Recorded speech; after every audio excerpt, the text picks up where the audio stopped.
All right. So today on the Soundiron podcast, we are going to talk about our new organ library. We're going to talk about the Biebs, Justin Bieber, Craig's best friend. We're going to talk about Is It Peak Podcast? We're going to talk about why Spotify will fail, text to music, and Valhalla Vintage Verb. Are you ready, Craig? Oh, yeah. Oh, yeah, I believe you.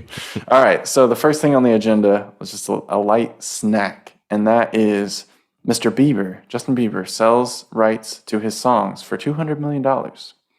So let me break it down for you. He has sold his share of the rights to his music to Hypnosis Songs Capital for a reported $200 million. This firm now owns the pop star's stake in some of the biggest hits of recent years, including top songs Baby and Sorry. Oh, wow. He was one of the best-selling artists of the 21st century, and he joins a growing group of artists who have cashed out on their catalogs. He is one of the youngest to ever do it. Bruce Springsteen received a reported $500 million for the sale of his life's work a couple years ago. But I ran across this Twitter thread that was interesting, and it says, Justin Bieber's music rights sale is official. They paid $200 million for his share of the masters, publishing, and neighboring rights for his full back catalog with 290 plus songs. And I thought that was interesting because I did not know that man had 290 songs. I probably know 10 of them. Sounds about right. I think I know about 2. Or 1, maybe. He's not on your top Spotify streams? Yeah. I mean, we're best friends, but I don't really listen to his music. Sometimes, I'm just kidding. Sometimes it'd be like that. Okay, so Bieber's only 28 years old. He's one of the youngest of these massive artists to sell his catalog. There's a case to make that he can sell high now and still has a full career ahead. On the flip side, other young artists are holding. They feel no rush, still make hit albums, and can sell for more in the future if they want, or so they think. But a few sources told me that Justin Bieber needs liquidity. He needs cash. He postponed recent tours, not just due to COVID. His stadium tour was downgraded to arena due to low ticket sales. Others were canceled for health reasons, and this cash can help cover the tour money owed. He goes on, talks about Dr. Dre, also sold his collection for $200 million, and he had to do it for health reasons. So artists can choose to buy or sell music assets for many reasons. Some have other financial obligations, others want to build wealth, and others want an asset to pass down. Some people think $200 million is low, and this guy says, a few things to remember. Bieber didn't own these assets outright. This is his share.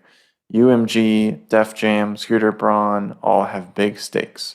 And pop music is collaborative, so Bieber's producers, songwriters, guest features all have shares in the music too. And this was interesting. He says Bieber's catalog is young. Its decay curve is less predictable than the catalog of a 90s or early 2000s artist. How many streams will Sorry still get in 2033? It's hard to know for certain. So the idea here, he was saying that Bieber basically top-ticked it and that he sold his catalog at the top of what it's going to be worth because he has some sort of like face paralysis issue. Yeah, I remember hearing about that. Which is really sad. And so he's having trouble like touring and just like the mental health aspect of it. So I don't know. What do you think? You think it was a good deal? I mean, $2 million's nothing to shy away from. 200 million. Or 200 million. Yeah. 200 million. Shoot. I mean, it's funny because when you said that, I actually thought it seemed a little low. Sure. Because I mean, you would think, with these people, they have a ton of money already, but because I don't know what his like net worth is or anything like that, but yeah, I mean, 200 million's a lot. Yeah, I mean, Bieber, kick me down a mill. kick me down a mill, Beeb. Come on the Soundiron podcast. So, yeah. I mean, I definitely think that it was a good deal for both parties. I think the capital firm will get theirs, and I think Bieber's set for life. His family's set for life. He doesn't have to be a pop star anymore if he doesn't want to, and that's cool. Yeah, just hang out and just go on vacation. I don't know, what would you do if you had 200 million? Would you just invest it? Would you You'd have to start a have business. you'd have to have a pretty large imagination to be dealing with that amount of money, but I would probably get somebody with more expertise on the matter to help me manage it. Yeah. Definitely invest a good chunk of it so that you can live off the interest. Mm. And then, I don't know, like philanthropy is interesting. Basically, there's like a pre-foraged path for you to take at that level of wealth. Hmm. What about you? You're gonna buy a small island, something small. Now, you know what actually would be cool to do, like do like a food truck or something. Okay. Like that's something that I thought would be like a fun thing. Like if I was ever to try like, you know, like if I ever had the means of, you know, like, oh, I could like, you know, do some little side business or something. Like I don't know why, like something with food, like a food truck, like a vegan food truck or something would be cool. Nice. You know, it's something that I always thought would be cool to do too is like some kind of like pool, like open up a pool hall or something, but like Oh, the old do like some, billiards. yeah, or do some kind of like fun themed thing. So, social, environment, and food related. I like it. Yeah. And then I would buy a private island. You can get a lot of food for 200 million. A lot of vegan food. Yeah. Okay, so we talked about Mr. Bieber and he's cashing out. I guess we'll pay attention. He's only 28 years old, you know, so we'll pay attention to how he spends his millions and then we could copy him in the future. Yeah, I gotta start dropping some hits first. Yeah, that's a good idea.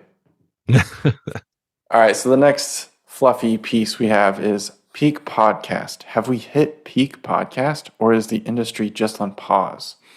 And we got a chart from charter.co and it shows the percentage of US adults that listened to a podcast last month has dropped. And it was up to 41% in 2021 and now it's at 38%. So have people started slowing down on their podcast consumption? The other thing is the number of new podcasts peaked in 2020 because everyone and their mom started a podcast. Some started the podcast with their mom. And now it's down bad. Like the number of new podcasts in 2022 was lower than the number of podcasts in 2018. Interesting. This site is asking if we should add podcasts to the list of trends that boomed in 2020 and are now coming back down to earth.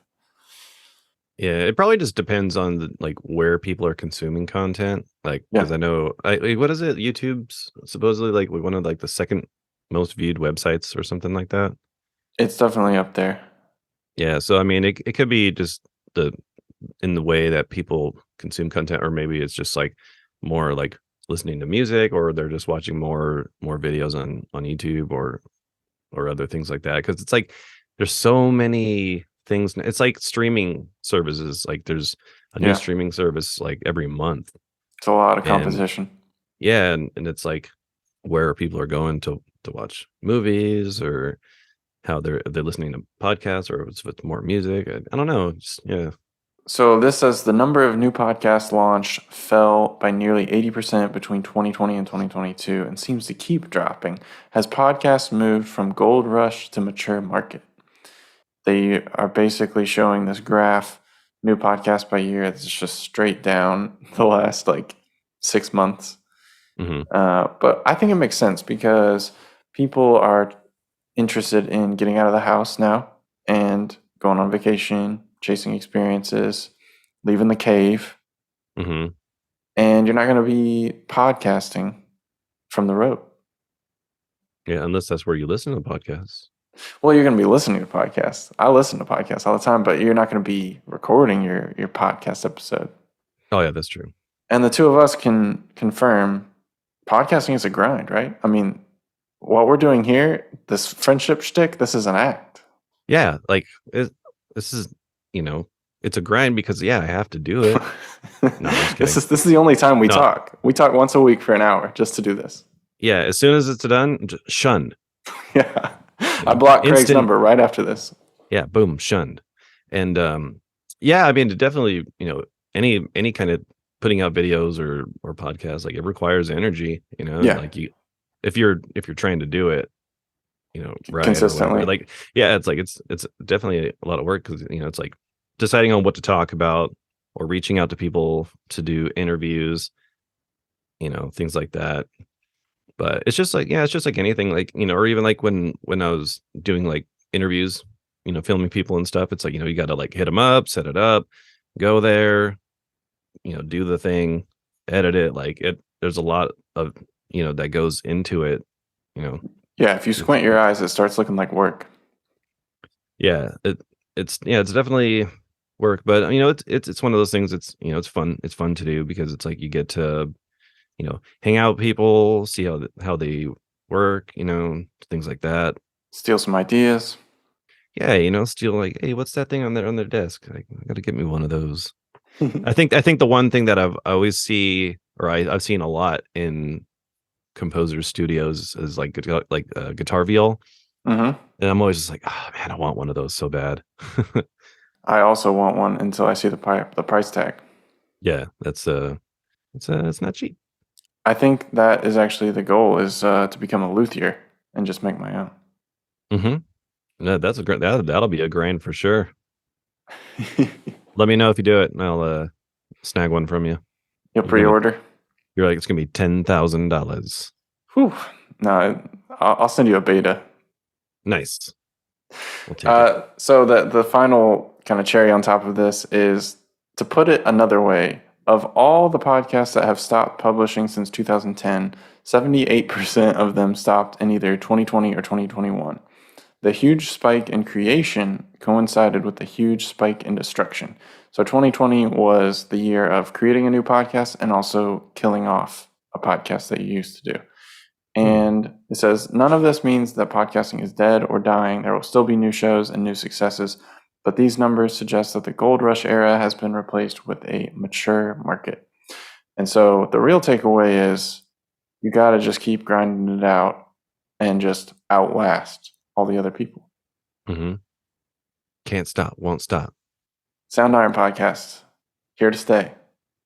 Yeah, it's just like doing, being a YouTube content creator or whatever, YouTuber or whatever, Yeah.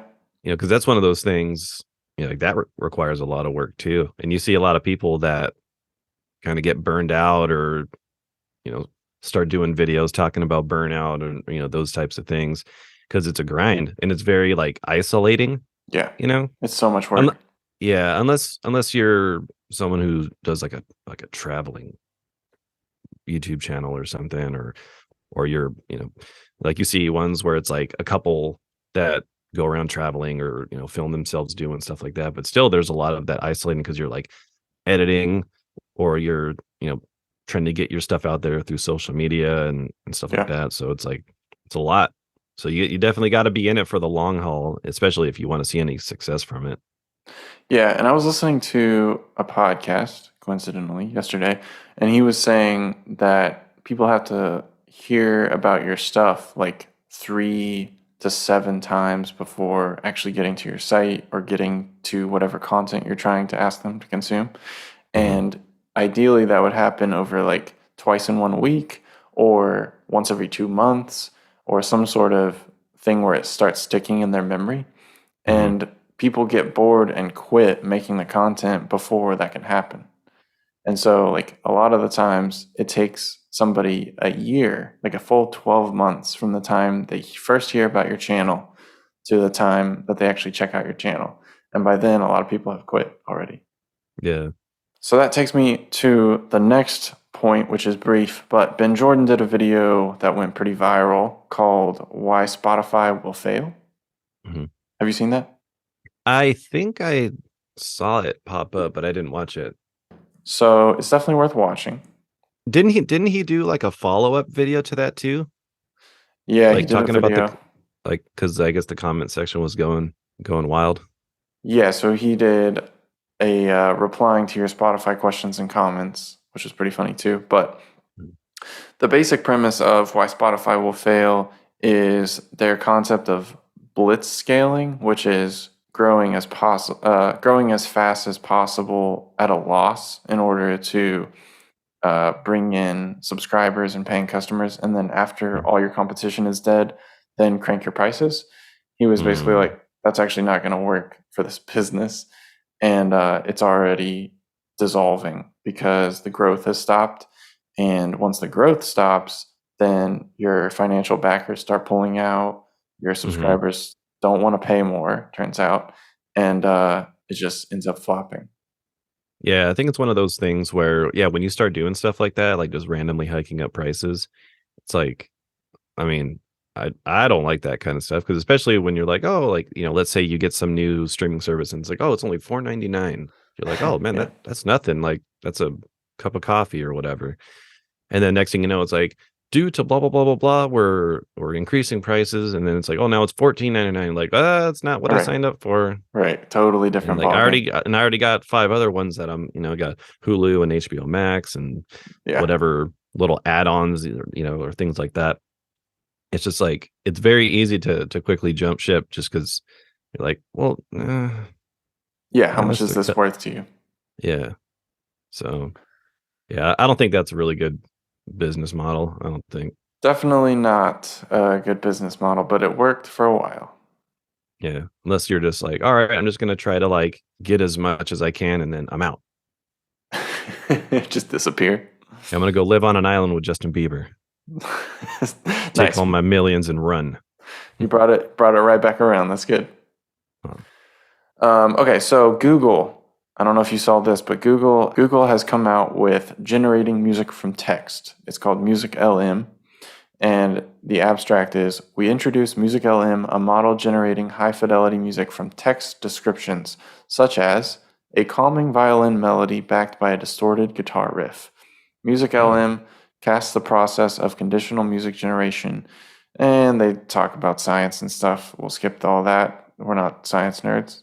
And Nerd. but the basic premise is you type a rich caption, for example, the main soundtrack of an arcade game. It is fast paced and upbeat with a catchy electric guitar riff. The music is repetitive and easy to remember, but with unexpected sounds like cymbal crashes or drum rolls. You click generate, and it generates you a 30-second sound, 30-second track. And we will Hmm. play that right here.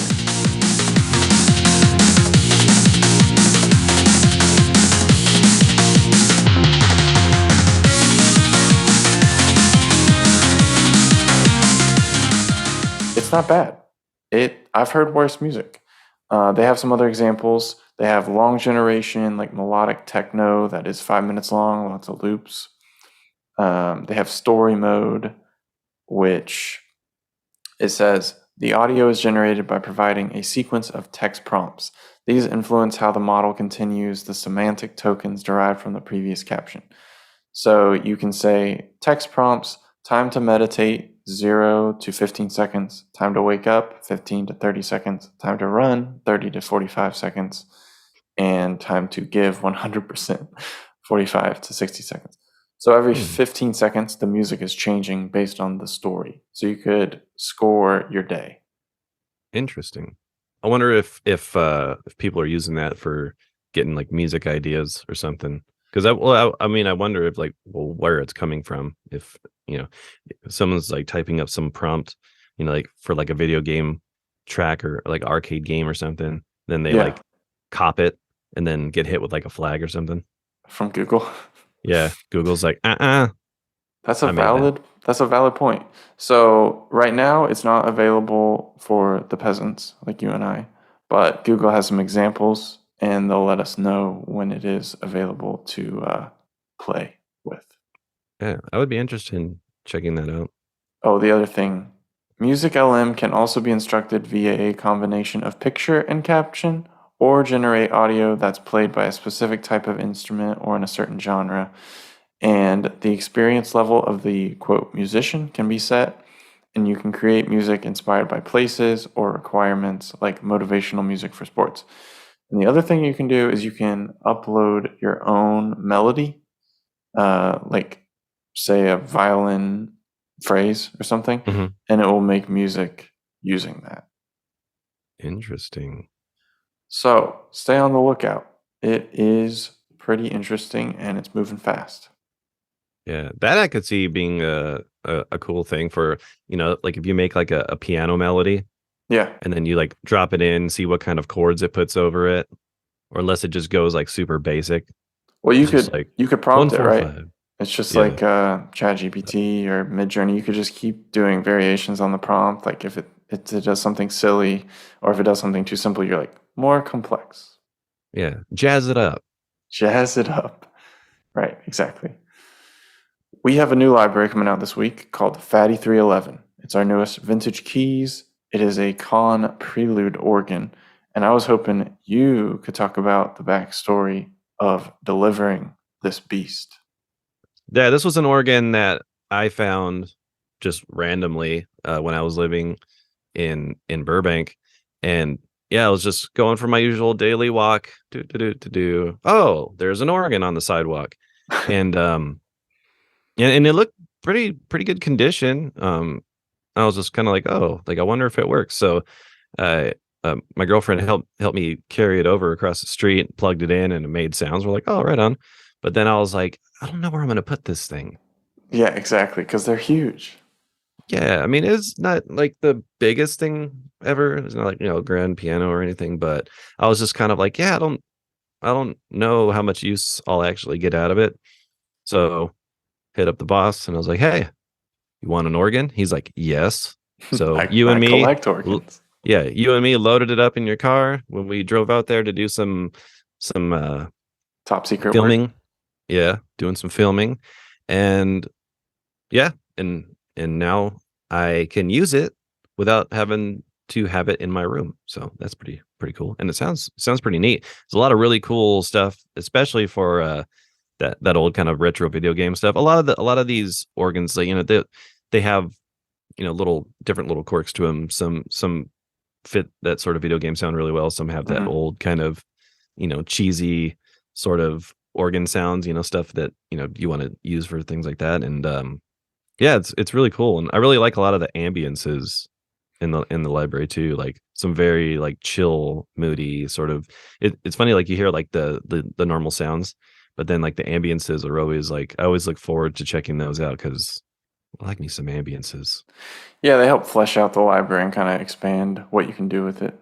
Yeah, and they recorded a bunch of cool like percussives, like with the stand slamming it up and Yeah. Yeah, down and so like different. Mike is a percussionist and always has been. So he's obsessed with getting percussive noises out of everything. Hmm. He's one of Hmm. those guys that you see like tapping everything and bringing a Hmm. mallet around and just like, oh, he's tapping. What's that guy doing? Tapping the window. Or Yeah. like, Greg does that too though, because I remember when we were recording for Hyperion Brass, I mhm. remember he had a pen and he was like just rolling it on like the little mixer, like and it was just like, oh, you're gonna sample that too? He's like, oh, maybe. Yeah. Sample uh, everything. it's working for him. So got Yeah. to keep it I mean going. I mean our slogan is the world is your orchestra. So I Right. mean, what does There's that tell you? a lot of sounds in the world. Yeah. Sample it. But yeah, so Fatty 311 is $19 as we speak. It's the newest release on the table. It has lots of like emulated sounds, like trombone, trumpet, violin, but it's that kind of cheesy 60s, 70s sound where it sounds like a video game, like an old video game, or maybe a church playing hymns, something like that. But as soon as you throw some reverb and delay or distortion on it, it becomes something totally different. And that's Hmm. why I like these things. Yeah, yeah, especially because with all the different effects and LFO and filter and ARP stuff, you can really get a lot out of it, especially with the different layers. It's got and we also sampled it in three mic positions, so you really have different ways of creating your own space. You want to mix it with like a far mic, or just like a mid mic, or whatever. You have a lot of different options for that too, which is cool. Sounds fat, sounds fatty. Sounds so analog. And on that note, we can move to the recommendation section. So the first recommendation that I will make to you, sir, is AJR. Have you heard of these guys? It's a group out of New York City. AJR. Mm-mm. Uh, I found them through Andrew Wong, and Andrew Wong had them on his Four Producers One Sample video. I don't know if you've watched any of those. Oh yeah. I've seen one or two of those. So his newest video has Hiatus Coyote. It's one of their samples. It's like a few of their samples, their stems, and he has two of the band members listening to the tracks they make, which is pretty cool. Because Hiatus Coyote is like one of my favorite groups. Yeah, I remember you told me about them a long time ago. Me gushing about them. So I had to click it as soon as I saw that he was doing something with them. But AJR was one of the producers who flipped the sample and made a new track with it. And it's like a swung beat with lots of brass, and it's like right up my alley, just like very fun music. And so I looked them up. Apparently they have 3 million subs on YouTube. No big deal. Big deal. They have a song called The World's Smilest Violin, and it went like stupid viral last year. And that is what propelled them. So they sound like John Bellion. It's very pop with an eclectic sort of stacked like barbershop style vocals, lots of random samples. And that's actually why I looked them up, because they were talking about how they like to use real samples. And I was like, we could send them a couple of our libraries. And I was like, these dudes have 3 million subs. Dang. That's wild. So AJR, you should check them out. And they have very creative, original music videos as well. Interesting. Yeah, I'll have to check that out. And then the other thing is Valhalla Vintage Verb just got the Palace update. Yeah, I was surprised that you didn't hear about that. Dude, you beat me usually to it by like 2 hours. You're usually always the one like right on it. Like, hey, there's a new update for Supermassive, or there's a new Valhalla update. Yeah, I'm usually their street guy, spreading the word, spreading the good word. But you beat me to it this time. I was very surprised. But yeah, I downloaded the update. I haven't had a chance to check it out. Have you played around with it yet, or? Yeah, it's sweet. Yeah, because it was saying it would be good for, like more like different types of stuff, but like orchestral, I think.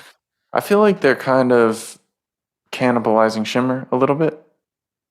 I like Shimmer is an old plugin at this point, and it's still great, but the newest updates that they did for Valhalla Delay were definitely like, oh, I don't need Shimmer anymore, personally. And same thing with Vintage Verb. Is just like the stuff that they are packing in there, like the algorithms, the reverb algorithms that they're putting in are just really amazing. Yeah, I really want to check it out, especially on some string stuff or like orchestral stuff, because I for the longest time used Vintage Verb, and I have a few other kind of go-to reverbs and stuff too for orchestral stuff. But yeah, I'd be curious to hear how that sounds. Oh yeah, you'll like it. Nice. I would recommend for anyone who's into video games. I just got the new Dead Space. Oh, the remastered? Yeah, I never played the original. I've listened to the soundtrack classic numerous times. Yeah, classic Craig. Listen to the soundtracks, never play the games. But yeah, this one, me and my girlfriend wanted to get it, and we got it, and it's way scarier playing the game, hearing the music, than it is just listening to the music. Because like the score is awesome. Everything that Jason Graves did. It's a different composer on this one, which I thought was surprising. Yeah. It's what's his name? Trevor Gureckis. And yeah, I mean, so far it's really cool. It's kind of hard. Like yeah, you die a lot. Yeah, like there's like I was in this part where you have to like reach out these claws. It's kind of like pretty early in the game. And yeah, and these like gnarly monsters come out. And then like as soon as like you kill one, you turn around, there's another one like just stabbing you. Yeah, it's really cool. And yeah, the music definitely makes it way scarier when you're playing the game out, because I was always like, yeah, like the soundtrack of course sounds scary, but it's way different when you actually play it. You're like, oh my god, it's just like like all these because everything's synced up, right? So there's all these triggers in the game and all these like synced hits. So, like the stings where you get a monster that's attacking you and you weren't expecting it, and just so many jumps. Yeah, but it's really fun. I would, for anyone who's into games, I would recommend that because For anyone of age, yeah, it's I mean, terrifying. yeah, I mean, kids play Grand Theft Auto now, so it's like, It's different. yeah, like you got Also, 5-year-old kids we don't have any playing. 5-year-olds listening to this podcast anyway, so it's all good. Yeah, yeah, and if you are, you should be in school. What are you doing? All right. Yeah, I've heard nothing but good things about the remaster. I played the original back in college, and it was really fun and scary. My cousin was always like obsessed with making everything as immersive as possible. So he would turn off all the lights and he would wear headphones. And dude, he would scream so much while he was playing that game. Yeah, that's what I used to do when I used to play Resident Evil when I was a kid. The first one for PlayStation. I used to turn off all the lights and play, and then like you'd go into some room or a hallway, and like you can't see what's like in front of you, but you just hear